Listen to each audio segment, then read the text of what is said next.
I'm very pleased that we are here this week for the 9th Iran Accountability Week sessions. As you know, the Foreign Affairs Committee had one set of panelists already last week, and we will be having two sessions, one today and one on Thursday.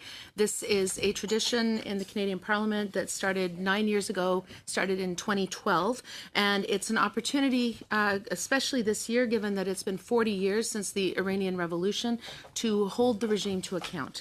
And traditionally, this is not a study. It is not something where we will be putting together recommendations. It is an opportunity for us to hear from people who have been human rights defenders, people who have been impacted about the human rights situation in Iran, and to hear about some of the brutality of that regime. So that is the purpose of these two meetings.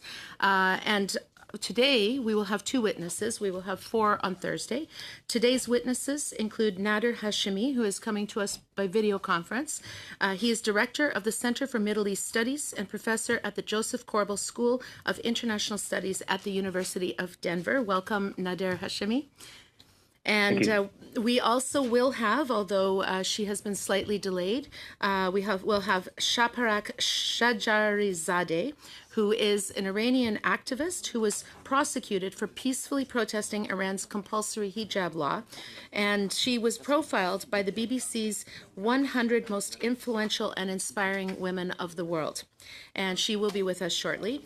However, what we will do is we will start with the testimony of Mr. Hashemi, and hopefully Ms. Shajarizadeh will arrive before he is completed. So if you'd like to go ahead for 8 minutes, Mr. Hashemi, the floor is yours. Well, thank you very much for the invitation. Is the sound coming through clearly? It is, okay. I'm sorry I can't be with you in person, because I normally relish the opportunity at this moment to leave Donald Trump's America and to travel to some of the more civilized parts of the planet. But we're at the end of the academic quarter here, and so I'm glad that we can connect via teleconferencing. I'd like to highlight some aspects of the statement that I circulated in advance that I think is very germane to the concerns of the committee. But let me say something about the analytical approach that I take in my statement, my written statement, and my presentation.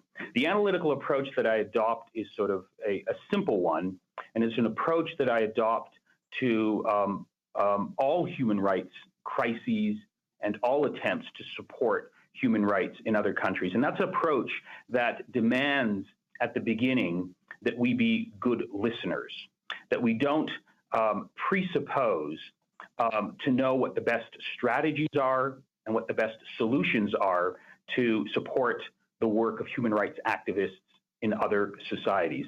In other words, the analytical approach that I take to the question of human rights in Iran is that we should listen and be guided by the courageous work of human rights defenders in Iran who are on the front line of the struggle, who are living in very difficult circumstances, and I think have a lot to share with us in terms of what they want from the international community, what they want from Canada, rather than us presupposing in advance that we know what is best for them.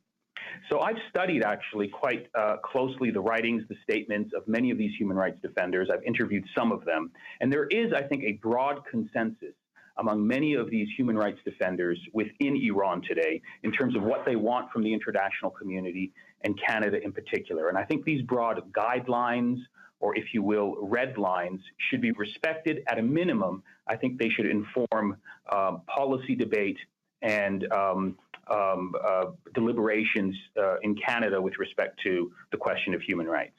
So I think the first broad consensus that exists among most human rights defenders in Iran is that they appreciate and deeply value having a global spotlight directed at Iran's human rights record.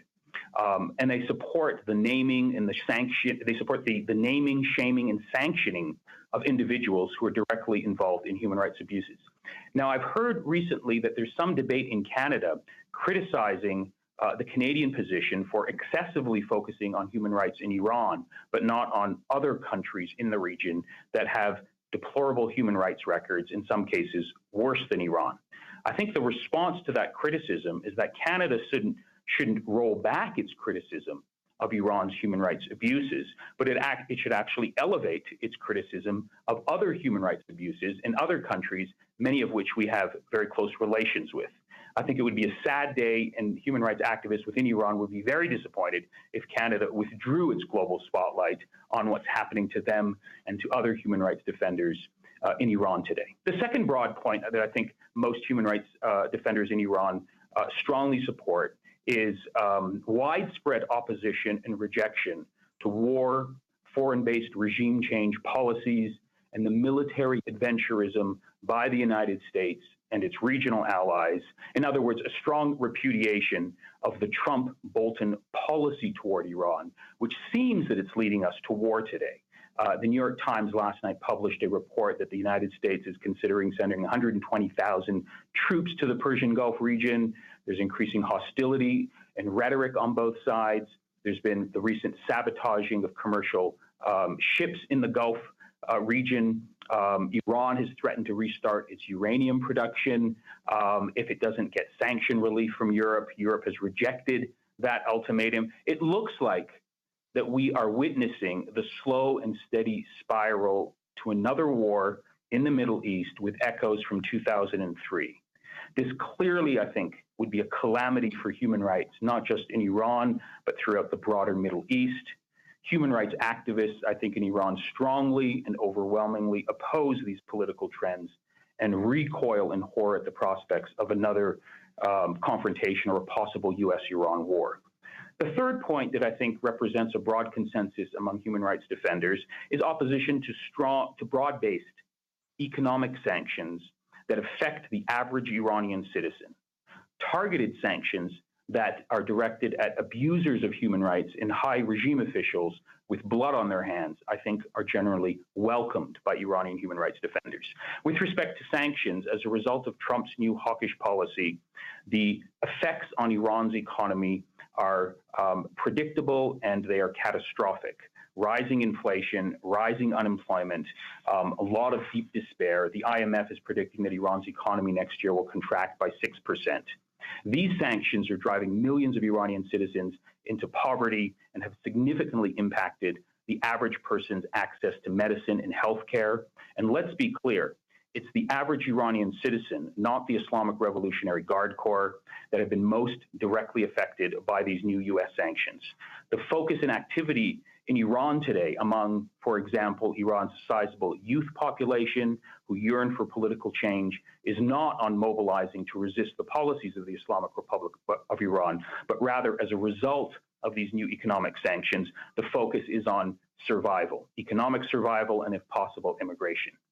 Point number 4, I think there's broad support among Iranian human rights defenders for the Iranian nuclear accord, the JCPOA, because it averts and reduces the prospect of war, it removes economic sanctions, and it opens Iran's up to the international community. So in other words, I think there's a strong support for diplomacy to resolve tensions and to bring Iran into the international community, which could then open the door for more political possibilities to advance human rights activism in Iran and democratic activism as well. There's also, I think, a broad consensus, this is point number 5, among Iranian human rights activists, that a nonviolent strategy is the only way forward to improve the human rights crisis in Iran. This suggests patience. It's a long-term approach to advancing human rights and democracy. There's no quick fixes. Stated differently, the struggle for human rights and democracy in Iran is a marathon. It's not a sprint. There's a lot of understandable frustration among Iranians at the state of politics today, the state of human rights. There's a lot of desire for rapid political change. But if you're committed to a strategy of nonviolent resistance, one has to be committed to the long haul. All alternatives to a nonviolent strategy suggest war and suggest a situation that will make the human rights crisis much worse. And I think number 6, these are the last 2 points that I have. I think the international community should give recognition, name recognition to the courageous work of Iranian human rights defenders within Iran, especially those who are in prison. There are many key figures, many prominent names, such as the courageous human rights activist and lawyer Nasrin Sotoudeh, her husband, Reza Khandan, Abdul Fattah Sultani, Abdullah Momini, Mustafa Tajzadeh, Narges Mohammadi, Ismail Bakhshi, Sepite Golian. These are names that should become household names, not just in Canada, but around the world. Because when the international community recognizes these names, puts these names into the public discussion, it makes it much more difficult for the Iranian regime to oppress these people. It gives them a certain sort of, blanket of protection that if they're going to be abused, there will be international repercussions to Iran's behavior. So there's a Canadian connection here. We used to have this Center for Rights and Democracy in Montreal, and in 2006, that Canadian center gave its most prestigious human rights award, the John Humphreys Freedom Award, to an Iranian political dissident, Akbar Ganji. That elevated his work. It gave him money. It gave him a platform to speak from. It was, I think, a step in the right direction. Giving honorary citizenship, for example, to Iranian human rights defenders is a way of supporting and giving name recognition to these people. A few months ago, the French president, Emmanuel Macron, formally invited Nasrin Sotoudeh, the courageous human rights lawyer, to be part of the G7 Gender Advisory Council. This type of creative thinking, I think, should be rigorously pursued by Canada. It helps human rights defenders. It would be broadly welcomed. And let me just conclude with a few quick observations. I think the question of human rights in Iran directly matters for Canada for three main reasons. First, it's part of our core Canadian values that define us as a country. I think our moral standing in the world is a reflection and is based on our commitment and our recognition that Canada is a country that defends and supports human rights norms. And polling, I think, generally reflects in Canada Canadian support of human rights foreign policy that upholds and elevates human rights.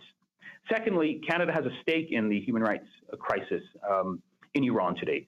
2 Iranian Canadians have been killed in Iranian jails, Zahra Kazemi and more recently, Kavus Sayed Emami. Dozens of other Canadian residents have either been held in jail, have been prevented from leaving, have been harassed. This gives the question of human rights in Iran a Canadian connection, and we have an interest in pursuing, human rights in Iran for that reason alone. And also, Canada is the size to a growing and sizable Iranian-Canadian community. There's deep differences among them in terms of what strategy Canada should pursue, but I think there's a broad consensus that most Iranian Canadians, support Canada's elevation of human rights in Iran and supports Canada sort of elevating the work of human rights and pro-democracy activists in Iran. Thank you. Unfortunately, you're over your time, but hopefully we can get back to some of those points in the questions and answers. And we are very, very pleased that we do have here present physically